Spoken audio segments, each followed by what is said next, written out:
Hey everyone, I wanted to make this quick video because if you have iOS 14.3 on your iPhone or iPad or even before that, Apple is strongly recommending that you update to iOS 14.4. So I wanted to make a quick video to show you exactly how to do it, but let me point out why this is.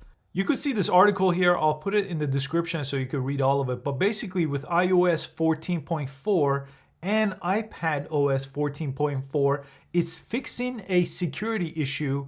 And the security issue basically says that a security threat or two security threats here have been identified and fixed that can give attackers access remotely to certain iPhones, iPads, and iPods. So that's pretty scary. So I recommend you update. Let's jump into the phone here. And the update process for iPhone and iPad are the same. You do it the same way.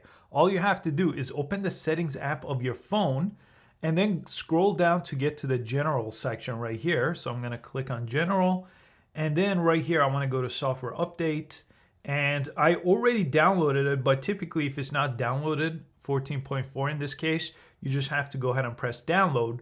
Once you download, you could press install. Before I do that, let me also show you, if you click automatic update, you could actually install iOS updates automatically. If you turn this on, it will just take care of that for you, so you won't see that previous page.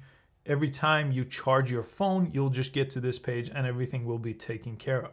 So I'm gonna press install now, type in my passcode, and if yours is downloading, it's gonna download and then it's going to install. So make sure you jump in and do that to all your iPhones and iPads so you don't have any issues with that security threat. I hope you found this quick video useful. Please give it a thumbs up, share it with other people that you know that have iPhones and iPads, and I'll see you next time.